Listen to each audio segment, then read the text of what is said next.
चलिए शुरुआत करते हैं। उत्तर प्रदेश विधानसभा चुनाव सिर पर है और राजनीतिक दल एक बार फिर यूपी में जाति का गणित जोड़कर जीतने के जुगाड़ में जुट गए। चुनाव से पहले पार्टियां भले ही विकास का मुद्दा बनाकर चुनाव लड़ने की बात करती हों, मगर चुनाव आते आते राजनीतिक दल विकास के एजेंडों को छोड़कर जाति पर फोकस कर देते हैं, जिसकी वजह से हर बार यूपी का चुनाव जाति पर ही केंद्रित हो जाता है। वैसे भी यूपी के चुनाव के बारे में प्रचलित है, यहां वोटर प्रत्याशी को नहीं जाति को वोट देते हैं। यूपी में विधानसभा चुनाव में जिस पार्टी को 30% वोट मिलते हैं उसकी जीत तय मानी जाती है। खेल हो या सियासी बाजी, जो दांव चल जाता है वो ट्रम्प कार्ड कहलाता है और जो फेल हो जाता है वो मंथनशाला में चला जाता है। बहुजन समाज पार्टी की मुखिया मायावती ने भी कभी एक कार्ड खेला था जिसको ब्राह्मण कार्ड माना गया। यूपी की राजनीति में उनके इस दांव का ऐसा असर हुआ कि मायावती को पूर्ण बहुमत के साथ मुख्यमंत्री की गद्दी मिली। अब जबकि एक बार फिर सिर पर विधानसभा चुनाव है और बसपा को विरोधी 3 में न 13 में मानकर चल रहे हैं, तो मायावती ने एक बार फिर से यही पुराना तीर तरकश से निकाला है। मायावती ने पूरे राज्य में ब्राह्मण सम्मेलन आयोजित करने का फैसला लिया, लेकिन कानून के पचड़े से बचने के लिए उसका नाम प्रबुद्ध सम्मेलन कर दिया गया। इसकी शुरुआत आज अयोध्या से की गई। वहीं सपा यादव और मुस्लिम वोटरों के सहारे एक बार फिर से सत्ता हासिल करने की कोशिश में जुट गई है, लेकिन अपने वोट में और इजाफा करने के लिए निषाद कार्ड खेल दिया है। उन्नाव में अखिलेश यादव ने मनोहर लाल की 85वीं जयंती पर उनकी प्रतिमा का अनावरण किया। प्रदेश में निषाद, मलाह और कश्यप वोट बैंक करीब 4% है। अगले साल 2022 के विधानसभा चुनाव से पहले अखिलेश का यह दाव निषाद वोट बैंक की सियासत से जोड़कर देखा जा रहा है। बीजेपी और कांग्रेस की नजरें भी दलित और अगड़े वोटों पर है। विधानसभा चुनाव से पहले मठ मंदिरों में बीजेपी कार्यकर्ता दस्तक देंगे, अपने वोटरों को अपने पक्ष में लामबंद करेंगे। जैसे जैसे चुनाव नजदीक आ रहे हैं, प्रदेश में लॉ एंड ऑर्डर और विकास जैसे मुद्दे धीरे धीरे लुप्त होते जा रहे हैं। सभी दल एक बार फिर से जाति की राजनीति करने में जुट गए हैं। तो देखना होगा कि चुनाव में एक बार फिर जाति का यह गणित किस राजनीतिक दल के साथ सटीक बैठता है।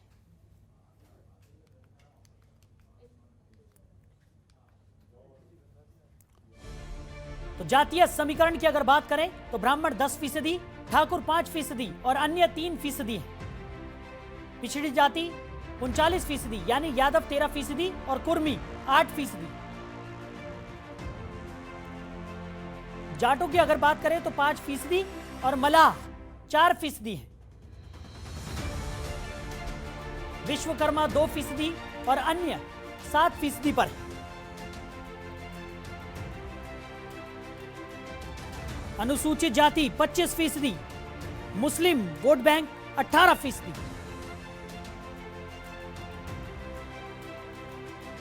तो ब्राह्मण मतदाता के असर वाले जिलों की अगर बात करें तो लखनऊ और बलरामपुर, बस्ती, संत कबीर नगर, ये तमाम वो जिले हैं जहां पर ब्राह्मण मतदाता का असर है। महाराजगंज, गोरखपुर भी इसमें शामिल है।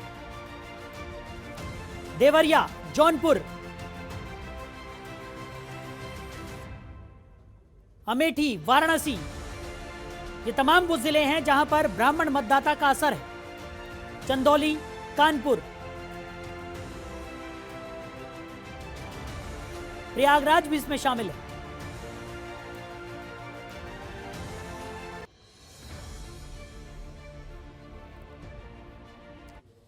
तो एक बार फिर से उत्तर प्रदेश में जातीय समीकरण को लेकर राजनीति गर्माती हुई नजर आ रही है और इसी पर आज हम चर्चा करने वाले हैं। तमाम मेहमान हमारे साथ जुड़ गए हैं। अशोक पांडे, प्रवक्ता बीजेपी, हमारे साथ चर्चा में शामिल होंगे। डॉक्टर अभिषेक राय, प्रवक्ता सपा, हमारे साथ चर्चा में साथ निभाएंगे। विशाल राजपूत, प्रवक्ता कांग्रेस, हमारे साथ चर्चा में साथ देंगे। साथ ही साथ डॉक्टर DS मिश्रा, जो कि बीएसपी के नेता हैं, वो भी हमारे साथ चर्चा में शामिल हो गए हैं। आप सभी मेहमानों का जनतंत्र टीवी में बहुत बहुत स्वागत है। सबसे पहला सवाल मेरा अशोक पांडे जी आपसे रहेगा। जिस तरीके से विकास के तमाम बड़ी बड़ी बातें सरकार करती है, तमाम जो मुद्दे हैं उन पर बात की जाती है चुनाव से पहले, लेकिन जैसे ही चुनाव नजदीक आता है एक बार फिर से जातीय समीकरण की ओर सभी का ध्यान चला जाता है। वैसे आपको बता दें, हम तो कहीं जातियों की बात नहीं कर रहे। हाँ। हम तो विकास की बात कर रहे हैं। हम तो सबका साथ सबका विकास वाले हैं। हाँ। हमने कभी XY नहीं जोड़ा, MY नहीं जोड़ा। हम तो कहते हैं A to Z हमारा है, हमें जान से प्यारा है।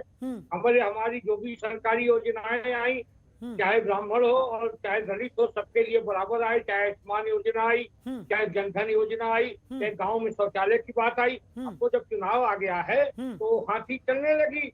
यही है बहन जी, जो ब्राह्मणों को भाईचारा करती हैं, ब्राह्मणों को चारा बनाती हैं। और जब सरकार आ गई तो बेचारा बन के ब्राह्मण घूम रहे थे राकेश त्रिपाठी जेल में, अपने कई मंत्री जेल में। मेरा ये मानना है कि हम यह मुआई वाले नहीं हैं, हम तो विकास करने वाले लोग हैं। जातियों से ऊपर हमने जातियों को तोड़ा, तभी हम सत्ता में आए। इन लोगों ने जातियों को जोड़ा। लेकिन अशोक जी, मठ मंदिरों में माथा टेकने से कौन सा विकास होगा? सुन लीजिए, ये मठ मंदिर में वाला जो कार्यक्रम है, आपको बता दें, भारतीय जनता पार्टी के प्रदेश का समिति में तय हुआ था कि कल गुरु पूर्णिमा है। गुरु पूर्णिमा के दिन हमारे अगल बगल जितने मठ हैं जहाँ गुरुओं की पूजा होती है, भाजपा कार्यकर्ता जाएंगे, उनसे आशीर्वाद लेंगे, उनसे वोट मांगने नहीं जाएंगे। हमारे अंदर वोट की खोट नहीं है। गुरु साक्षात परम ब्रह्म, गुरु को प्रणाम करने के लिए कल जाना है। इसके अलावा हमको वोट के लिए नहीं जाना है। वोट तो इन लोगों के लिए बहाना है। हम तो जाएंगे आशीर्वाद से। चलिए ठीक है। डॉक्टर डीएस मिश्रा भी हमारे साथ जुड़े हुए हैं, बीएसपी के नेता हैं। मिश्रा जी, जिस तरीके से आज से प्रबुद्ध सम्मेलन की शुरुआत यहाँ पर कर दी गई है, ब्राह्मणों को साधने की कोशिश यहाँ पर बताई जा रही है लगातार विपक्षी दलों की तरफ से। लगातार ये कहा जा रहा है कि बीएसपी सिर्फ और सिर्फ ब्राह्मणों को साधना चाहती है और चुनाव से ठीक पहले ही इन्हें ब्राह्मणों की याद आई है। इससे पहले सोई हुई थी बीएसपी। देखिए, अभी हमारे बीजेपी प्रवक्ता ने बताया कि उनको वोट नहीं चाहिए। उनको इतना गुरूर है, इतना घमंड है कि उनको जनता का वोट नहीं चाहिए। उनको केवल और केवल आशीर्वाद चाहिए। अब हम लोगों को जनता के वोट चाहिए, सपोर्ट चाहिए, आशीर्वाद चाहिए, हमें सब चाहिए। हमें देश को दिशा देने के लिए, हमें देश को एकजुट करने के लिए, अभी बोल रहे थे कि हमें एमओआई नहीं चाहिए। उनको मिलाना कुछ नहीं है, उनको सब अलग करना है। एमओआई अलग हो जाए, बीटी अलग हो जाए, सीडी अलग हो जाए, अलग अलग रहेंगे तो उनका काम चलेगा। हमारा ये है, हमको सबको साथ लेकर के, सबको एकजुट करके, भाईचारा बना करके, और हमें इस प्रदेश के विकास के लिए सबको एकजुट करना। इसीलिए हम लोग प्रबुद्ध सम्मेलन की है। तो मिश्रा जी, प्रबुद्ध सम्मेलन से सब साथ में हो जाएंगे? नहीं है, आप समझिए, तो ब्राह्मण कभी बेचारा नहीं होता। जी जी जी जी। अरे आज आप ये बताइए, एक चिंगारी चली है, एक चिंगारी चली है। अरे आप सुने तो महाराज, एक चिंगारी चली है, सबके धधकने लगी। अभी तो खाली ये अंगड़ाई है। हम जब अंगड़ाई से ऊपर आएंगे, जब इसका प्रसार हो रहा है, अभी हम लोग 6 मीटिंगें मात्र कर रहे हैं। स्थिति ये हो गई है कि लोगों को रैली की परमिशन, मतलब उसकी परमिशन देने के लिए प्रशासन को दबाव बनाया जा रहा है कि परमिशन ना हो, मंदिर में दर्शन कोई ना करे, कोई मंदिर मस्जिद जाए ना। अरे भाई, हमारा धर्म है, हम पूजा पाठ कर रहे हैं। हमसे आज पूछा गया कि आप यहाँ से क्यों शुरुआत कर रहे हैं? अरे भाई, हमारी मर्जी। हम एक ब्राह्मण कुल के खानदान के माननीय मिश्रा जी हमारे एक सात्विक विचारधारा के व्यक्ति हैं। वो अगर मंदिर चले जाएं तो लोग प्रश्न पूछेंगे, और बाकी लोग मंदिर की रास रचाएं तो कोई प्रश्न नहीं है। मंदिर के नाम पर धंधा करें, कोई दिक्कत नहीं है। मंदिर के नाम पर क्रियाक्रम करें, कोई दिक्कत नहीं। हम खाली मंदिर चले गए अपने आराध्य के पूजा के लिए, बजरंगबली की पूजा के लिए, तो क्या समस्या हो रही है? अब अमृत पिलाने से क्या फायदा? देखिए, मुंह से बोलने से कुछ नहीं होता है। जो पानी प्यासा है दलित, पानी प्यासा है गरीब, पानी प्यासा है एक आम आदमी जिसका पेट भरा हुआ है, उसको पानी नहीं चाहिए, उसको दूसरी चीज चाहिए। जो लोग पीते हैं वो हम क्या चीज? जब 4.5 साल बीत गया, आप ये समझिए ना, ये तो यहाँ दिक्कत है। ब्राह्मण आपके लिए मात्र चारा है। अरे 4.5 साल इतना अत्याचार कर दिया आप लोगों ने, 4.5 साल इतना अत्याचार कर दिया आप लोगों ने। किस अरे आपने कराया है जेल, हम लोगों ने नहीं कराया जेल। ये सब रुक रह करके, विजय मिश्रा हो, रंगनाथ मिश्रा हो, कोई मिश्रा हो, सबको पैसा ले ली बहन जी, गाड़ी पलटवा देना, मरवा देना, जेल भिजवा देना। अरे अरे आप पैसा सुनिए, दलित की बेटी जिस नहीं, जिस जाति दौलत को की आप बेटी इस देश की और और प्रदेश दौलत की सच्चाई बेटी सुनिए। पैसा ले ली, पंडित क्या? जी गए जेल। अरे दौलत क्या भिखारी है क्या आप? कौन नहीं कौन सी दौलत? एक एक कार्यकर्ता से आज भी हमारे यहाँ जो बहन जी कार्यकर्ता लेती पार्टी के है। फंड में पैसा जमा करता अरे है। आप उसको टिकट दौलत की बेटी कर दें। कमाने और सुनिए, वालों, आप देश को लोग बेच दें, की आप बस हत्या अड्डे बेच करने दें, वालों, आप एयरपोर्ट टिकट बेच दें, बेचने आप वालों, पेट्रोल ये कंपनियां है। बेच दें, आप नवरत्न बेच दें। वाह भाई, क्या बात कर रहे हैं आप? चलिए ठीक है, एक मिश्रा जी आदमी अपना पांडे जी, अपनी पार्टी का एक एक कार्यकर्ता के फंड से काम कर रहा है, उसको आप दौलत की बेटी कहेंगे, और जो देश बेच दे उसको आप क्या कहेंगे? अरे टिकट बेचिए, अब समय आ गया, टिकट बेचिए। ठीक है मिश्रा जी, महाराज। आप सीधा जवाब दीजिए। जिस तरीके से बात की जाए तो यहाँ जी, पर बताएं। आरोप लगाए जा रहे हैं कि हाँ, इससे बताइए। पहले तक बीएसपी ने कोई सुध नहीं ली ब्राह्मणों की, और अब प्रबुद्ध सम्मेलन का आयोजन यहाँ पर बड़े स्तर पर किया जा रहा है। कैसे बात कर रहे हैं? कौन कह रहा है ऐसा?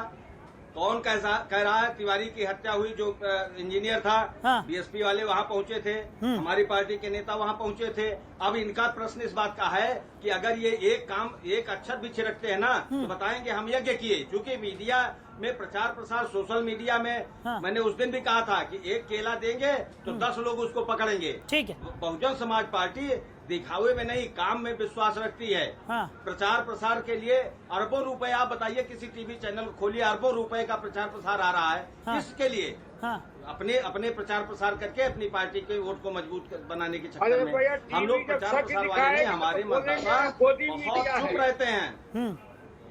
चलिए ठीक है। विशाल राजपूत जी भी हमारे साथ जुड़े हुए हैं, कांग्रेस के नहीं, प्रवक्ता है। विशाल जी, कांग्रेस की अगर बात करें तो कांग्रेस की नज़र भी दलित और अगड़े वोटों पर है, और बात की जाए कि जिस तरीके से तमाम बातें यहाँ पर निकलकर सामने आ रही थी पहले कांग्रेस की तरफ से कि सरकार की जो खामियां हैं उनको लेकर जनता के बीच में जाया जाएगा, लेकिन अब जिस तरीके से चुनाव नजदीक आता जा रहा है तो कांग्रेस भी उसी ढर्रे पर निकलती हुई नजर आ रही है। जातीय समीकरण की राजनीति हो रही है।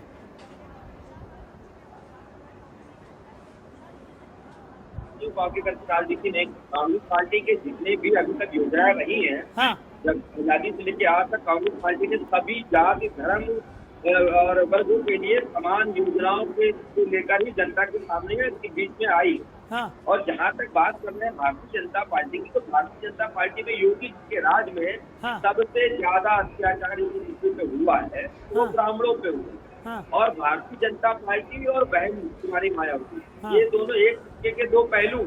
हाँ, आप देखेंगे कि कुछ भाई बहन का रिश्ता सबसे ज्यादा कहीं मजबूत है तो वो बहन कुमारी मायावती और राजीव टंडन के बीच में, ये जग जाहिर बात है। और खुद आज भारतीय जनता पार्टी जानती है कि उनको डर है कि उत्तर प्रदेश का ब्राह्मण जो है वो भारतीय जनता पार्टी के साथ नहीं खड़ा है। सबसे ज्यादा अपमानित कहीं भी ब्राह्मण हुआ है तो योगी जी के शासनकाल में सबसे ज्यादा अत्याचार, अपमान यदि किसी वर्ग का हुआ है तो ब्राह्मण का हुआ।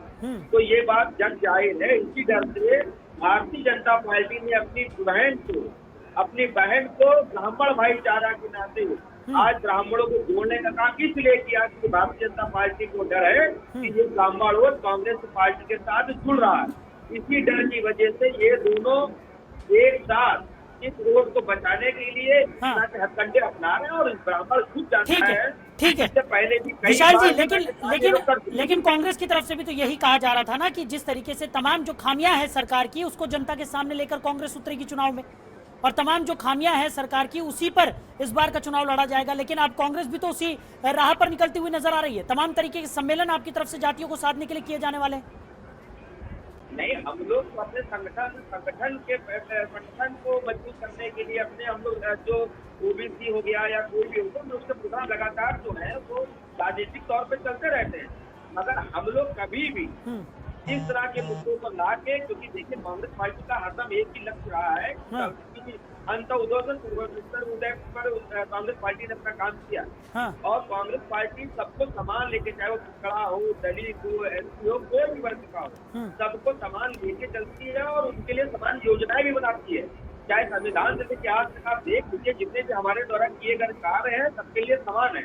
अगर सिर्फ भारतीय जनता पार्टी को आप देख लीजिए, उनके संगठन में लॉलीपॉप पकड़ाने का काम किया, किसी को डिप्टी दिया, ओबीसी को, ये आप सोचिए कि सिर्फ इनके पास बातें हैं, ये लोग गिरगिट संस्कृति के लोग हैं। ये लोग जात को सिर्फ वोट बैंक के नजरिए से देख रहे हैं। हाँ। इसके अलावा इनके पास कोई न लक्ष्य देश के लिए है न राज्य के लिए है।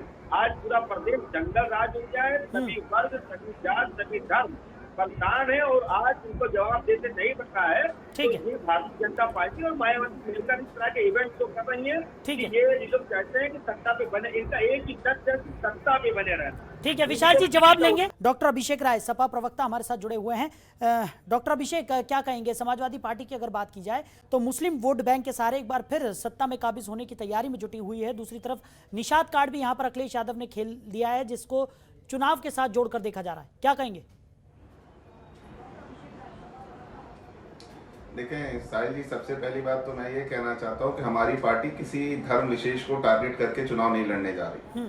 हम अपने विकास के मॉडल पे चुनाव लड़ने जा रहे हैं और इस जो भाजपा की ये सरकार है उसके विफलताओं पे चुनाव लड़ने जा रहे हैं। हम रोजगार पे चुनाव लड़ने जा रहे हैं।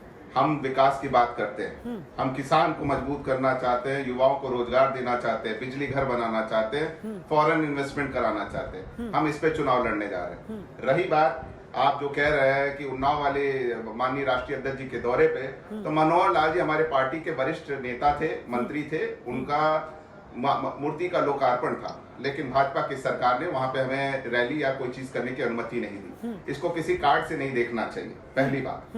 दूसरी बात, हम सब जातियों को जोड़ना चाहते हैं। हम चुनावी मौसम में देखें अभी क्या हुआ, पंचायत चुनावों में भाजपा से टक्कर लेने वाले सारे लोग समाजवादी थे। समाजवादियों ने सड़क पे उतरकर भाजपा से लोहा लिया। बसपा और कांग्रेस ने तो वहां पे हथियार डाल दिए थे। आप देखें हमारे कार्यकर्ताओं के साथ क्या किया गया। यहाँ पे जंगल का राज का कानून था। लखीमपुर में हमारी बेटी के साथ क्या किया गया। हाथरस की घटना आप ले लें, हमारे कितने प्रत्याशियों को पर्चे तक नहीं भरने दिए गए। तो इस समय इस प्रदेश में जंगल राज चल रहा है। हमें इस जंगल राज को हटाने के लिए जनता सब जान रही है। ये इन बहकावों में नहीं आने वाले, इन जाति समीकरणों में नहीं आने वाले। उन्हें पता है कि वो विकास की बात करेंगे। यहाँ का पढ़ा लिखा युवक समझदार है, वो रोजगार की बात करता है, विकास की बात करता है। लेकिन अभिषेक जी, जिस तरीके से शुरुआत में तो यही लगा था, जिस तरीके से समाजवादी पार्टी के कार्यकर्ता सड़कों पर उतरे हुए थे, महंगाई को लेकर आंदोलन किए जा रहे थे, तमाम ऐसे ऐसे मुद्दे उठाए जा रहे थे जिनका सरोकार जनता से है और जनता को जिनकी ज़रूरत है, जिन चीज़ों की मूलभूत सुविधाओं की ज़रूरत है, उन तमाम चीज़ों को लेकर समाजवादी पार्टी की तरफ से प्रदर्शन किए जा रहे थे। लेकिन अब अगर देखा जाए तो एक के बाद एक जिस तरीके के घटनाक्रम हमने देखा है पिछले कुछ समय में, उससे यही लग रहा है कि अब समाजवादी पार्टी भी यहाँ जातीय समीकरण को साधने में लगी हुई है। बिल्कुल नहीं। आप देखें आज ही की घटना ले ले। आज हमारी पार्टी सड़क पे उतरी हुई थी। क्यों उतरी हुई थी? क्योंकि भाजपा की सरकार ने एक जर्नलिस्ट किया गला घोटने का काम किया, जनता की आवाज दबाने का, क्योंकि वो चैनल सच दिखाने की कोशिश कर रहा था। उसके छापे पड़ते हैं। आज हमारी पार्टी ने उसका विरोध किया है और राज्यपाल महोदय को ज्ञापन सौंपा है। हर जिलों में उसका विरोध प्रदर्शन किया गया। हम जनता से जुड़े हुए मुद्दे उठाते हैं। आप एक चीज बताएं, 2014 में महंगाई डायन थी। आज 100 रुपए जो डीजल बिक रहा है, वो क्या महंगाई नहीं होता? एक मोहतरमा माननीय सांसद जी सिलेंडर लेके घूमती थी, आज वो कहाँ है? नहीं दिख रही हैं। जब 400 रुपए सिलेंडर होता था, आज 850 रुपए। किसान की कमर टूट गई है। कहाँ आय दुगनी हुई है? वही मुझे बता दें, किसान की आय दुगनी हुई। 1200 रुपए खाद के दाम थे, आज वो 2200 रुपए हो गए। 2200 से इन्होंने 1500 कर दिया। डीएपी उन्होंने बढ़ा दिया। किसान की तो कमर तोड़ दी, जो अर्थव्यवस्था की सबसे बड़ी रीढ़ है। आप बताएं इन चीजों को कहाँ है? हम तो सरकार से जनता से जुड़े सारे मामले उठा रहे हैं। हम विकास की बात कर रहे हैं, हम जनता की परेशानियों की बात कर रहे हैं। जनता इस समय परेशान है और जनता को 22 में उसका रिजल्ट जो है वो वोट डाल के समाजवादी पार्टी के पक्ष में करके देगी। ठीक है, अशोक जी अपनी बात रखिए। देखिए, जब कोरोना संक्रमण काल आया था तो भारतीय जनता पार्टी ने जिस तरह से प्रवासी मजदूरों को ला के दिल्ली में, जिस तरह से केजरीवाल सरकार ने उन्हें भगाया था, मुंबई में ठाकरे ने भगाया था, हमारे योगी आदित्यनाथ जी ने बसों से उन्हें ला के गाँव में व्यवस्था कराई, क्वारंटाइन की व्यवस्था की, दवाई की व्यवस्था, भोजन की, पैसा। उस समय ये लोग बस ट्रीट कर रहे थे जनता के साथ। अखिलेश यादव ट्रीट कर रहे थे। और जब हमने वैक्सीन लाया तो अखिलेश यादव कहने लगे अरे हम मोदी की बनाई वैक्सीन लगाएंगे, विशाल जी। उनके पिता ने लगवा दिया। ठीक है विशाल जी, ये आ रहा हूँ लोग आपके पास भी। समाज को तोड़ने वाले अशोक लोग जी, हैं, साहिल विभाजित जी, करने वाले साहिल जी, लोग मैं हैं, इसका जवाब ये देना लोग चाहता हूं। अपराध का साहिल जी, राजनीतिकरण अशोक जी, करने इस बात वाले का लोग जवाब हैं। देना चाहता हूं। इन्होंने कोई काम साहिल नहीं जी, किया मुझे है। बोलने जब दीजिएगा। जनता इस के मुद्दे पे ऊपर मैं जवाब संकट देना आया चाहता है, हूं। ये खाली एक वोट एक करके, लड़ने, चुनाव हाँ। लड़ने के चले आते हैं। ये लोग खाली चुनाव लड़ने वाले लोग हैं, जनता साहिल का जी, मैं भला जवाब करने देना वाले चाहता हूं। नहीं है। और सत्ता में आए तो एक परिवार का भला होता है, 70 लोग मंत्री रहते हैं, सही गांव की सरकार बनती है। डॉक्टर राम मनोहर लोहिया कहते थे पूरा परिवार हम, पूरा समाज हमारा परिवार है। ये लोग कहते हैं परिवार हमारा समाज है। जनता मूर्ख नहीं है, वो देख रही है कि उत्तर प्रदेश में जिस तरह से योगी जी ने सारी व्यवस्था कराई है, ठीक है। विकास की गंगा विशाल बहाई जी, है, एक जिस मौका तरह दें। कानून हाँ, के एक एक करके, हाँ ठीक है विशाल जी, विशाल जी। लोग साहिल जी, निश्चित मुझे एक मौका है दें। अप्रासंगिक हो जाएंगे। आप सिर्फ गिरगिट संस्कृति के लोग हैं। आप सिर्फ पोस्टर बैनर होल्डिंग के नाम पर राजनीति करना चाहते ये हैं। विकास दुबे के लोग हैं, ये मुख्तार अंसारी के लोग हैं, ये अतीक अहमद के लोग हैं, विजय मिश्रा के लोग हैं। जिस गाड़ी में सपा का झंडा समझ लो उसमें बैठा गुंडा, ये वो लोग हैं। जनता मूर्ख नहीं है मेरे भाई। अरे मूर्ख आप नहीं बना सकते। अच्छा कौन जानता है कि आज भारतीय जनता पार्टी के राज में गुंडे कहाँ बैठे हैं? आपसे अच्छा कोई नहीं जानता है। अपराध का साहिल जी, राजनीतिक मुझे दंड बना दिया है, जंगलराज बना दिया है। साहिल सिंह यादव। साहिल जी जी, जी अभिषेक जी। पांडे जी, पांडे जी, साहिल जी, सत्ता जो सबसे है पहले वो मैं सरकारी मिश्रा जी, एक एक करके। पांडे पांडे, क्लियर करना ठीक चाहता है हूं। मिश्रा जी अभी आ रहा हूँ आपके पास। मिश्रा जी, अभिषेक जी को बोलने दीजिए। मिश्रा जी रिक्वेस्ट है। हाँ अभिषेक जी बोलिए। मिश्रा जी रिक्वेस्ट है, एक मिनट। पांडे जी, मैं आपको एक चीज, पहले बात आपको ये ज्ञान दिला देना चाहता हूं कि वैक्सीन जो है वो भाजपा ने नहीं बनाई, वो वैक्सीन एस्ट्रेजेनिया कंपनी और भारत बायोटेक ने बनाई है। वो साइंटिस्ट है और वो किसी पार्टी को नहीं बिलोंग करते। आपकी सरकार, अखिलेश जी ने आपकी कहा सरकार मोदी का की वैक्सीन हलफनामा हम नहीं सुने। लगवाएंगे। पांडे जी, जनता के साथ। लेकिन अभिषेक जी समाजवादी पार्टी की तरफ से तो पहले वैक्सीन का भी खंडन किया गया था। कहा जा रहा था कि ये वैक्सीन हम नहीं लगाएंगे। पांडे जी पहले मेरी बात बोलने दें। पांडे जी मुझे बात बोलने में कंप्लीट करने हाँ दें। ठीक है। माननीय हाई कोर्ट, सुप्रीम कोर्ट में आपकी सरकार ने हलफनामा दिया कि वैक्सीन डेवलप करने को 11 मई का हलफनामा है, उन्होंने एक पैसा नहीं दिया। हमारे राष्ट्रीय अध्यक्ष जी ने कहा कि उनको उस पर डाउट है। जैसे डाउट था उन्होंने बोला कि भाई सबको वैक्सीन लगवा लो। मैं आखिरी व्यक्ति होऊंगा जब उत्तर प्रदेश के सारे लोगों को वैक्सीन लग कभी नहीं कहा। वैक्सीन लगा दिया। जनता क्या को गलत कहा उन्होंने? अखिलेश यादव ने जनता को दिग्भ्रमित करने का काम किया। ये दूसरा देश होता तो अखिलेश जेल में रहते। जी। जिस तरह से कोरोना संक्रमण काल में एक पूर्व मुख्यमंत्री का बयान था, ये दुर्भाग्यजनक था, अक्षम्य अपराध था। पांडे जी सुनेंगे आप? पांडे जी एक बात बता दीजिए, आप 1 मिनट के, आप ये मानते हो कि इस सरकार में ब्राह्मणों पर अत्याचार हुआ कि नहीं? आप ये बताइए मुझे। अत्याचार नहीं हुआ, बिल्कुल हुआ। आप बताइए कोई अत्याचार नहीं हुआ। अरे आप कहाँ हैं? दुबे इसका का मतलब काम आप तो ब्राह्मणों जरूर की, हुआ। आप ब्राह्मण नहीं हैं। कहाँ इसका मतलब पांडे जी आप कहाँ इसका हैं? मतलब आप ब्राह्मण नहीं है। संचना जाते हैं अखिलेश यादव को इस्लाम की मूर्ति लगा देते हैं। हम जब किसी अपराधी को छोड़ते हैं नहीं। तो अखिलेश यादव भूल गए। एन पार्टी चिल्लाने लगते अरे हैं। अपराधी को सजा कोर्ट देगा। ठीक है एक एक करके। अपराधी को सजा कोर्ट देगा, पुलिस नहीं देगी। आप नहीं देंगे तो पांडे मूर्ति जी। लगाइए हर अपराधी की, सपा हर आप नहीं अपराधी देंगे। की मूर्ति लगावे। ठीक है मिश्रा जी अरे हमारी बात एक चीज, सुनिएगा। एक सवाल यहाँ पर सुनिए। जरूर खड़ा हो रहा है। जिस तरीके से बीएसपी की अगर हम बात करें तो खुशी दुबे का जो मुद्दा है वो लगातार यहाँ पर उठाया जा रहा है बीएसपी की तरफ से। आज अगर हम प्रबुद्ध जी। सम्मेलन की बात करें तो वहां पर भी सतीश मिश्र ने ये साफ तौर पर कहा कि वो बेकसूर है और उसकी रिहाई होनी चाहिए थी। तो 10 महीने से कहाँ थी बीएसपी? जी बिल्कुल होनी चाहिए। हाँ मैं बता रहा हूँ आपको, यही नहीं, पिछले डिबेट में मैंने कहा था, आप देखिएगा with in 1 month 15 to 30 days हाँ। ये सरकार स्वयं छोड़ देगी खुशी दुबे को। हाँ। आखिर कितना अत्याचार खुशी दुबे से नहीं, सहेगी? सरकार एक बेचारी छोड़ती है या जो नहीं घर छोड़ती? से आई है। सुनिए अपराधी मिश्रा जी को अपना स्टैंड क्लियर कीजिए ना आप। ब्राह्मणों को साधने के लिए यहाँ पर प्रबुद्ध मैं सम्मेलन, दूसरी तरफ खुशी दुबे का मुद्दा, और अब जी। यहाँ पर सतीश मिश्र ये भी कह रहे हैं कि ब्राह्मणों के एनकाउंटर का बदला जी। भी वो लेने वाले हैं। क्या मतलब है इसका? बिल्कुल लेंगे। वो ब्राह्मण लेगा, ब्राह्मणों के इनकाउंटर का बदला इनको पलट करके ब्राह्मण लेगा। कौन से इसी ब्राह्मण सरकार ने एनकाउंटर की बात कर रहे हैं आप? 2022 खुले शब्दों में बहुजन बताइए। समाज पार्टी की सरकार बनने वाली है। हाँ, इसी जो निरपराध इनकाउंटर हो रहे हैं, हाँ। अपराधी को मारो, हाँ। लेकिन सारी जातियों के अपराधी को मारो। तो एक कौन जात कौन के ऐसा अपराधी ब्राह्मण को है तो जो आप जारी कर निरपराध दो, था? और दूसरी जात के अपराधी को आप नाम लीजिए ना, रख लो। कौन ऐसा ब्राह्मण है जो निरपराध था, आप ये बताइए। किसकी बात कर रहे हैं आप? विकास दुबे की बात कर रहे हैं आप? मैं कह रहा हूँ सारे जितने भी अपराधी हों सबको मार डालो, कोई फर्क नहीं पड़ता। हाँ। अगर आपको सब अपराध की सजा देने का हक शासन प्रशासन और पुलिस को विकास है, दुबे हमें कोई अपराधी आपत्ति था नहीं कि है। नहीं, मिश्रा आप दे जी? दो। आप सवाल का जवाब दीजिए। नेता विकास जी दुबे हैं, को आप आपके लिए अपराधी न्याय की मानते हैं या वैल्यू नहीं है। मानते? आप जिसको पूछिए हाँ। विकास दुबे आप अपराधी जिसको था गोली कि मार दो नहीं? वो अपराधी हो गया। बसपा की सरकार हम में कह रहे हैं, परिवार आप के गए ब्राह्मण तो फायदे हम में तो थे, कहते हैं अपराधी था, मारो के उसको। रिश्तेदार। मिश्रा जी सुनिए, अरे सीधा भाई, सवाल है आपसे, आप जो विकास अपराधी दुबे है, को सबको अपराधी सजा मानते दे हैं या दो, नहीं गोली मानते? मार के। बीएसपी अपराधी नहीं मानती विकास दुबे को?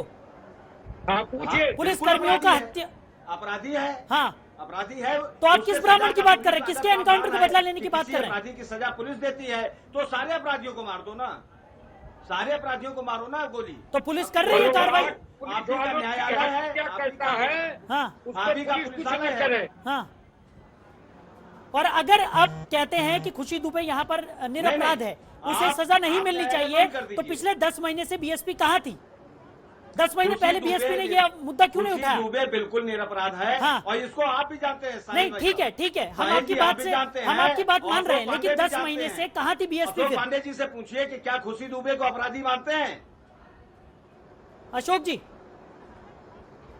देखिए हमारा मानना है कि उसमें कानून अपना काम कर रहा है, भारतीय जनता पार्टी का उसमें कोई दोष नहीं। लेकिन जो लेकिन अपराधी अशोक जी है, सवाल यहाँ पर आप अरे, पर भी क्या उठता बात कर है। रहे हैं? आपके एमएलसी सीएम बात योगी कर रहे आदित्यनाथ को हैं? पत्र लिखते हैं और रिहाई की मांग कर रहे हैं खुशी दुबे की।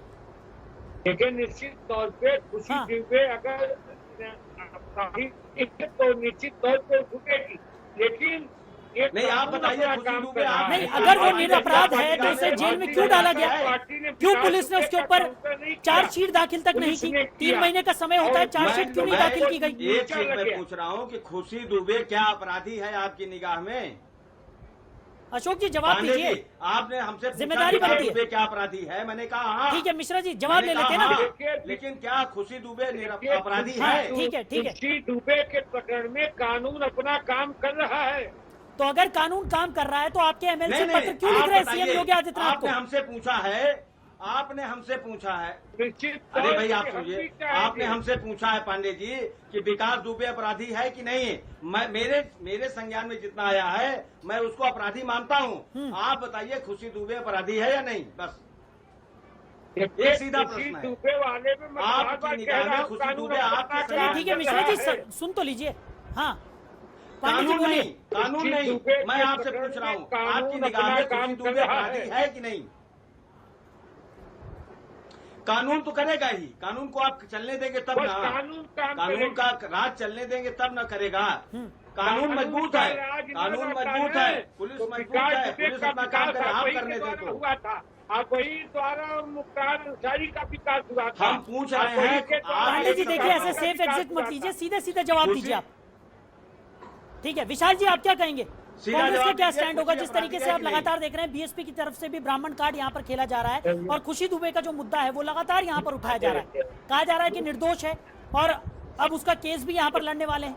क्या कहेंगे विशाल जी? देखिए बहुजन समाजवादी पार्टी को वो इस खुशी दुबे के प्रकरणों को लेके वो उत्तर प्रदेश में अपनी जो जमीन खत्म हो गई है उसको हाँ। तलाशने का प्रयास कर। हाँ, और जहाँ तक खुशी दुबे का सवाल है तो वहाँ के जो वहाँ का एसपी था उन्होंने खुद कहा कि निर्दोष है। 10 हाँ। महीने का ज्यादा समय हो गया, हाँ। अभी तक चार्जशीट भी दाखिल नहीं हुआ है। हाँ, तो आप देखिए सिर्फ बहुजन समाजवादी पार्टी खुशी दुबे को सिर्फ वोट बैंक का जरिया और ब्राह्मणों को लुभाने के लिए ये इनका एक षड्यंत्र है और इसके अलावा कुछ नहीं है। आप खुद देखिए 4.5 साल हो गए हैं बहन कुमारी मायावती जी अपने वहाँ बैठी हुई है, मगर जनता की आवाज बनकर उत्तर प्रदेश में कदम रखने का भी काम नहीं करती। पूरा आज भारतीय जनता पार्टी और मायावती एक ही सिक्के के, मैं बार बार कह रहा हूँ, एक सिक्के के 2 पहलू हैं। और जो जहाँ तक ब्राह्मण की बात रही तो 500 से ज्यादा हत्याएं हो गई, उसमें बहुत सारे फेक एनकाउंटर हैं। तो हमारा कहने का मतलब इतना है कि जहाँ तक कांग्रेस की बात रही, कांग्रेस सबकी समान अधिकार की बात करती है और कांग्रेस पार्टी एक लोग ऐसी पार्टी है जिसने 6 बार ब्राह्मण समाज को। ठीक है, आपने कहा कि कांग्रेस जो बात करती है वो सबके समान अधिकार की बात यहाँ पर करती है।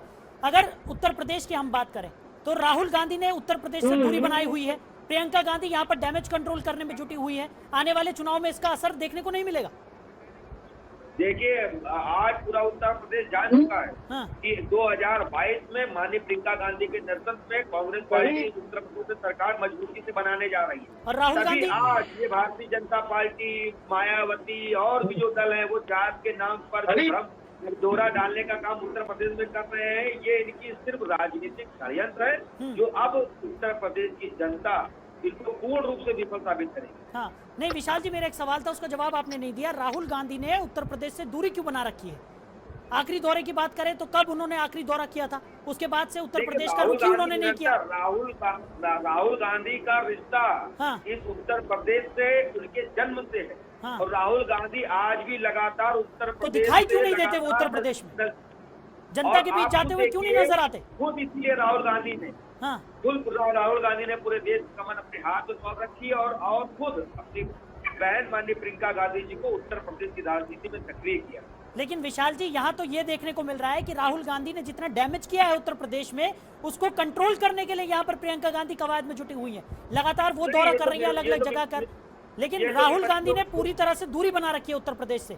चुनाव के बाद उन्होंने रुख ही नहीं किया। अमेठी में मिली हार के बाद राहुल गांधी ने उत्तर प्रदेश से अपना मुंह मोड़ लिया। उत्तर प्रदेश तो छोड़ दीजिए, जहां अमेठी से राहुल जी चुनाव हार गए हैं, जहां अमेठी से राहुल गांधी जी चुनाव हार गए हैं, वहां भी अब ये नहीं दिखते हैं। नौजवान, किसान, महिला उत्पीड़न, अभी खुद जल्दी में देखिए माननीय प्रियंका गांधी जी महिला उत्पीड़न पर जो अभी आप जो चुनाव प्रमुखी के हुए उनको जिस तरह भारतीय जनता पार्टी उनके गुटों द्वारा जो विशाल जी, प्रियंका गांधी के दौरे को लेकर तो हम भी कह रहे हैं, प्रियंका गांधी तो लगातार जुटी हुई है, लेकिन राहुल गांधी की बात कर रहा हूं मैं। आप बार बार प्रियंका गांधी का नाम ले रहे हैं। उत्तर प्रदेश की आवाज विपक्ष के सामने रखने का काम कर रही है और सरकार को चेताने का भी लगातार काम कर रही है। और पार्टी है जो किसी भी वर्ग को, चाहे किसान हो, चाहे नौजवान हो, चाहे महिला हो, किसी भी मुद्दे की बात हो, वो प्रियंका गांधी मजबूती से इस अंधी बहरी गूंगी सरकार को जगाने का काम कर रही है। ठीक है, डॉक्टर अभिषेक भी हमारे साथ बने हुए हैं। डॉक्टर अभिषेक, आप क्या कहेंगे? जिस तरीके से आपने आरोप प्रत्यारोप तो यहाँ पर देख ही लिए, समाजवादी पार्टी का क्या स्टैंड रहने वाला है आने वाले चुनाव में? क्योंकि जिस तरीके से देखने को मिल रहा है कि जातीय समीकरण को लेकर राजनीति तो यहाँ पर हो ही रही है, लेकिन उसके साथ साथ जो तमाम बाकी मुद्दे हैं उसको लेकर क्या समाजवादी पार्टी आवाज बुलंद करेगी या नहीं? देखिए, समाजवादी पार्टी ने अभी उन्नाव में माननीय राष्ट्रीय अध्यक्ष जी ने क्रांति रथ हमारा शुरू कर दिया। क्रांति रथ से शुरुआत करी, उन्होंने चुनावी बुगल उसका फूंक दिया। कोविड प्रोटोकॉल्स की वजह से हम बड़ी रैलियां नहीं कर पा रहे, लेकिन हम छोटे समूहों में मुख्यालयों पे धरना देंगे, जनता के जुड़े हुए मुद्दे उठाएंगे। ये जो महंगाई इस समय जो बढ़ी हुई है, जिसमें गरीबों के क्या चाहिए, गरीब को रोटी, कपड़ा और मकान। रोटी इन लोगों ने छीन ली, सरसों का तेल महंगा कर दिया, कपड़ा इन्होंने उतारने का काम कचीर हरण का करते ही है। आपने लखीमपुर की घटना देखी, मकान ठीक है अभिषेक जी, लेकिन यहाँ पर आरोप ये लगता है कि कोरोना प्रोटोकॉल का सिर्फ एक बहाना यहाँ पर बनाया जाता है और अपने फायदे के लिए जब उतरना होता है सड़कों पे तो कार्यकर्ता जमकर विरोध प्रदर्शन करते हैं, चाहे वो किसान आंदोलन को समर्थन देने की बात हो या फिर विपक्ष पर। हम तो अभी भी उतर रहे हैं। हम अभी नहीं, अभी आपने कहा ना कि प्रोटोकॉल की वजह से आप रैलियां नहीं कर पा रहे, जनता के बीच नहीं जा पा रहे। नहीं, हम बड़ी रैलियां नहीं, हम बड़ी रैलियां नहीं कर पा रहे हैं। हम बड़ी रैलियां नहीं कर पा रहे हैं। जो जनता का मूड है, जो हम ये दिखाना चाहते हैं कि जनता हमारे साथ है, जो युवक हैं वो हमारे साथ हैं, युवा एकदम फोर्स जो है वो समाजवादी पार्टी के साथ है। वो जो हम दिखाना चाहते हैं कोरोना प्रोटोकॉल्स की वजह से हम उसको नहीं कर पा रहे। अशोक जी बोल लेने दे। अशोक जी, मैं आपके बीच में नहीं बोलता ना। दूसरी बात, अभी आपने देखा, हम वो गलतियां नहीं करेंगे कि जैसे अभी सेकेंड वेव आई तो भाजपा के प्रधानमंत्री जी, हमारे देश के प्रधानमंत्री जी बंगाल में दीदी को दीदी कर रहे थे। हमारे माननीय मुख्यमंत्री जी वहां प्रचार जीवी बने हुए थे और हमारे यहाँ जनता बिना ऑक्सीजन और बिना दवाइयों के मर रही थी। तब तो ये लोग उन्होंने नहीं सोचा। ये पंचायत चुनाव इतने जरूरी थे कि उसमें हमारे शिक्षा मित्रों के पंचायत चुनाव में जान चली जाए। हाँ। ये सरकार इन चीजों को भूल गई है। ठीक है पांडे जी जवाब दीजिए।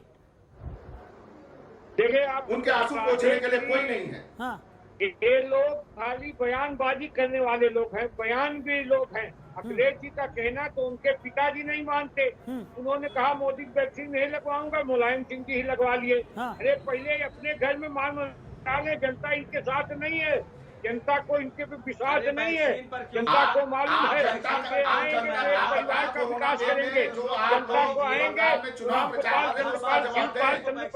धर्मेंद्र यही विकास करेंगे। जनता चाहती है कि अंतिम आदमी का विकास हो। और लगातार हम चर्चा कर रहे हैं, उत्तर प्रदेश में विधानसभा चुनाव नजदीक है, तमाम पार्टियां जातीय समीकरण के इर्द गिर्द घूमती हुई नजर आ रही हैं, उसी पर हम चर्चा कर रहे थे। ब्रेक से पहले अशोक पांडे जी ने यहाँ पर कहा कि तमाम जो पार्टियां हैं वो यहाँ पर जातीय समीकरण के पीछे भाग रही हैं, लेकिन भारतीय जनता पार्टी का काम सबका साथ सबका विकास है और उसी एजेंडे पे वो चल रही है। बीएसपी के लिए एक सवाल यहाँ पर, जिस तरीके से मिश्रा जी, बीएसपी को जो तमाम विपक्षी दल हैं उनका ये कहना है कि बीएसपी अब 3 में ना 13 में है, यानी कि बीएसपी को वो अपना कॉम्पिटिटर मान ही नहीं रहे। और उनका ये कहना है कि ब्राह्मण समाज का जो ये कार्ड बीएसपी की तरफ से खेला गया है वो कोई रणनीति यहाँ पर अब नहीं रह गई, वो एक मजबूरी बन गई है। नहीं मजबूरी नहीं है। हाँ। वो एक मजबूती है। होता क्या है, विपक्ष का काम है उसको दोषारोपण करना, और जब ये पलटा खाएगा 2022 में, हाँ। तब इनको असली पता लगेगा कि अरे ये क्या हो गया, ये तो गजब का खेल हो गया। ऐसे ही 2007 में किसी को ये भरोसा नहीं था कि बीएसपी इस तरह से पूर्ण बहुमत करेगी, और सब लोग चुप हो गए। सरकार आई थी, खाली सतीश मिश्रा के फायदे में थे। जी जी अशोक जी, क्या पांडे जी, आप पांडे जी आप तो इतना चिल्लाते हो, आप तो इस तरह से चिल्लाते हो ना, खुद जो बोलते हो आपको खुद ही नहीं पता कि आप क्या बोल रहे हो। आप जितने, अरे आप शांत रहिए, पहले आप शांत रहिए, शांत रहना सीखिए और सुनना सीखिए। अरे सुनिए, सुनना सीखिए। आप वैक्सीन और जेल, दो चीज आपको याद है, एक वैक्सीन आपने बनाई और दूसरा जेल आप खाए। अरे शांत रहिए, सुन लीजिए दो चीजें, दूसरे की बात सुनेंगे ज्ञान। तो बहन जी जाएगी, वो दलित की नहीं, बहन जी जेल नहीं जाती है, बहन जी जेल नहीं जाती हैं, अपराध करने वाला जेल जाता है। टिकट ले लो, बेचने वाली बात फिर अरे सुनिएगा, आ गया चुनाव, ऐसी नेता है। पंडित जी आने दीजिए 22 की सरकार। आपको सुनिए, पहले सुनते रहिए, अनायास बोल रहे हैं आप ज्यादा। जब हमारी सरकार आएगी, अभी हमारे सपा के भाई कह रहे थे कि सब रोटी कपड़ा और मकान, अरे इसके साथ सम्मान है, सम्मान बेच करके रोटी कपड़ा को क्या करेंगे हम आप। हमारे साथ बहुजन समाज पार्टी, सबका सबसे पहले सम्मान, फिर रोटी कपड़ा और मकान। इज्जत सबसे बड़ी चीज है। यहाँ बीजेपी वाले इज्जत का सही बना दिया, ब्राह्मण समाज की वो बेइज्जती इनको समझ नहीं आ रहा है। भूल गए इनको पार्टी को पता ही नहीं लग रहा है कि इनके लोग कितने लगता है ये कमरे के राजनीति करते हैं। अरे आम जनता के बीच में जाइए, आम जनता के बीच में जाइए, तब आपको पता लगेगा कि ब्राह्मण समाज किस तरह से दुखी है, दलित समाज पे किस तरह से अत्याचार हो रहे हैं। और आप हर चीज को दो काम, मजदूर, कोरोना फैलाने का काम आपने किया, नहीं तो कोरोना उत्तर प्रदेश में नहीं आता। अगर चुनाव न कराए गए होते ये निकाय पंचायत के, तो इस तरह से दशा नहीं होती और इतने लोग मरे। आपको क्या पता, यहाँ लोगों ने 5-5, 10-10 अपने पूरे परिवार को खो दिया है। ठीक है, अशोक जी से जवाब लेंगे। अशोक जी, कोरोना की अगर हम बात करें, कोरोना का जाके पाँव न फटी बेवाई सो का जाने। ठीक है मिश्रा जी, सुन लीजिए, जवाब ले लेते हैं। जो जाके पाँव न फटी बेवाई सो का जाने पीर पर आई, जिसके घर का मरा है इस कोरोना काल में, उसका दंड आपको भोगना पड़ेगा। ऐसा नहीं है, निरपराध लोग अनायास, जवान बच्चे बुढ़े घर में पूरे साफ हो गए। आप लोग बैठ करके ऐसा कर रहे हैं, बता रहे हैं कि ये नहीं तो वो नहीं। ठीक है अशोक पांडे जी, जवाब दीजिए। दवाई नहीं, अरे हाँ। ऐसा मत करिए अशोक जी। अब मिश्रा जी सुन लीजिए, जवाब सुन लीजिए। कोरोना संक्रमण काल में जिस तरह से योगी आदित्यनाथ जी एक जिले में गए, गांव गांव में गए, अस्पताल की व्यवस्था सही कराई, ऑक्सीजन की व्यवस्था सही कराई। उस समय ये बहन जी वगैरह खाली ट्वीट कर रहे थे। भोजन की व्यवस्था, पैसे की व्यवस्था, योगी आदित्यनाथ जी कोई ऐसा जिला नहीं गए। इंग्लैंड, ऑस्ट्रेलिया के संसद में उनके बारे में कहा गया कि योगी आदित्यनाथ ने जिस तरह से उत्तर प्रदेश में कोरोना संक्रमण पर भूमिका अदा की, ऐसा किसी देश में नहीं रहा। WHO की कर रहा है। चुनाव आ गया है तो ये भी मार्ग में से निकल आई बहन जी, भाई जी भी निकल आए, बेटा बबुआ भी आ गए, सभी आ जाएंगे। अभिषेक जी। जनता जानती है किसने काम किया। ठीक है अभिषेक जी बोलिए। अशोक, सबसे पहले तो मैं मिश्रा जी को एक चीज बताना चाहता हूँ। सम्मान बहुत जरूरी है, मानता हूँ, लेकिन ब्राह्मण बहुत प्रबुद्ध वर्ग है, उसे पता है सम्मान कहाँ है और कहाँ चुनावी बुलबुले हैं। ब्राह्मणों का समाज, हमने समाजवादी सरकार ने परशुराम जयंती की छुट्टी की, भाजपा की सरकार ने उस छुट्टी को खत्म कर दिया। हमने संस्कृत विश्वविद्यालयों को अनुदान दिया, हमने संस्कृत टीचरों की नियुक्ति करी। इन लोगों ने उसके बजट और वो सारी चीजें कम कर दी, पहली बात। दूसरी बात, मैं अशोक जी पे आना चाहता हूँ। अशोक जी, अगर ऑस्ट्रेलिया का मंत्री की आप तारीफ की बात कर रहे हो, तो उसी ऑस्ट्रेलिया के न्यूज़पेपर ने हमारे माननीय प्रधानमंत्री जी के लिए क्या लिखा, क्यों भूल जाते हो आप? विदेशी मीडिया की बातें आप मत करें। दूसरी चीज, आप बताएं, अगर हमारे ऑक्सीजन की कमी की वजह से आपके हमारे माननीय हेल्थ मिनिस्टर राज्यसभा में बयान देते कि कोई आदमी बिना ऑक्सीजन की कमी के मरा, हमारे देश में कोई मौत नहीं ऑक्सीजन की कमी से। मनसुख जी ने ये कहा, तो गंगा में वो लाशें किसकी तैर रही थी? जिस गंगा मां ने माननीय मोदी जी को बुलाया था उत्तर प्रदेश कि मेरा बेटा आया है, उस गंगा में लाशें तैर रही थी, तब कहां थे आप लोग? कहां थे? अशोक जी, इसका जवाब देखिए, आप ने जो गंगा में बहती हुई लाशें दिखाई दी, इनको आपको बता दें कि वहाँ के धर्म गुरुओं से जाके पूछा गया था। इसके पहले भी दैनिक जागरण में लाशों के बारे में हुआ था। ऐसे कुछ संप्रदाय हैं, ऐसी हिंदू धर्म में कुछ बिरादरियां हैं जो दफनाई जाती है, जलाई नहीं जाती। लाशों को व्यवसाय, राजनीति मत करिए, लाशों के व्यवसायी लोग हैं। हम लाशों पे राजनीति नहीं करते। संक्रमण काल में जिस तरह से हम लोगों ने व्यवस्था कराई, निश्चित तौर से उसमें वाहवाही होती है। गई है, ईश्वर से प्रार्थना करिए उनके लिए। 2002 में, 2004 में दैनिक जागरण में छपा था इन्हीं लाशों पर, इन्हीं लाशों के बारे में दैनिक जागरण अखबार में छपा था। जब पढ़ लीजिए जाके। ठीक है विशाल जी, जातियों के मकड़ जाल में यहाँ पर तमाम राजनीतिक दल उलझे हुए नजर आ रहे हैं और जिस तरीके से जो अहम मुद्दे हैं वो लुप्त होते हुए नजर आ रहे हैं। चाहे हम इस चर्चा की बात कर लें, यहाँ पर भी एक दूसरे पर आरोप प्रत्यारोप ही यहाँ पर देखने को मिले हैं। तो आने वाले चुनाव क्या एक बार फिर से जातीय समीकरण के हेरफेर में ही लड़ा जाएगा? देखिए, पहले इनकी मैं पूर्व की एक बात तो जानना चाहता हूँ। कोरोना काल, आप खुद देखिए, कोरोना काल में भारतीय जनता पार्टी के मुख्यमंत्री, भारतीय जनता पार्टी के प्रधानमंत्री और खुद इनके सभी जितने भी इन्होंने आला मंत्री बना रखे, सब घर में दुबक के बैठे हुए थे। देश और प्रदेश की जनता रोडों में तड़प कर मर रही थी और आप एक एक करके पांडे जी बोलने दीजिए, फिर आपसे जवाब लेता हूं। कांग्रेस पार्टी है, सैनिटाइजर से लेके ऑक्सीजन और दवाई, राशन, सब कुछ उपलब्ध कराने का काम यदि किसी एक इकलौती पार्टी ने किया है, सिर्फ कांग्रेस पार्टी ने किया है। ये आपके मीडिया के माध्यम से भी कई बार दिखाया गया है। और आप खुद देखिए, वो हजारों किलोमीटर मजदूर रोड में तड़प कर मरा है और 22 का चुनाव इन्हीं मुद्दों पे होने जा रहा है। आप खुद देखिए, भारतीय जनता पार्टी के प्रवक्ता इतना कलेजा झूठ बोलने का कहां से लाते हैं? पांडे जी, झूठ बोलते समय इस झूठ का जवाब 2022 में उत्तर प्रदेश की जनता देने जा रही है। देखिए, कांग्रेस पार्टी उत्तर प्रदेश का 2022 का चुनाव जो है वो झूठ जातीय समीकरण ठीक है विशाल जी, पांडे जी से जवाब। यही आपका जो झूठ का धरा है वो भर चुका है और यही उत्तर प्रदेश की जनता है। आज से झूठ के गले को खोलकर कांग्रेस पार्टी क्यों बहुमत का उत्तर प्रदेश में सरकार बनाएगी? वोट नहीं पा सकते, झूठ बोलते हैं। आपका ठीक है पांडे जी, विशाल जी, समय कम है हमारे पास। मिश्रा जी, मिश्रा जी, जिस तरीके से बीएसपी चुनावी तैयारियों में जुटी हुई है और प्रबुद्ध सम्मेलन का भी आयोजन यहाँ पर कर दिया गया है, तो क्या लगता है कि अब स्थिति मजबूत होने के आसार हैं? जल्दी से, समय कम है। नहीं, आसार नहीं है, मजबूत हो गई है। और मजबूती का कारक सुनिए, मजबूती का सीधा दृश्य ये देखिए कि जब विपक्ष में खलबली मच जाए, जब विपक्ष में खलबली मच जाए तो समझ लो कि आप मजबूत हो गए। जब हमारे एक अभियान से, अभी तो शुरू नहीं, अभी एक अभियान, मात्र एक अभियान से हाल ये हो गई कि जिन्होंने देश बेचा पहले और जो अब बेच रहे हैं, दोनों परेशान।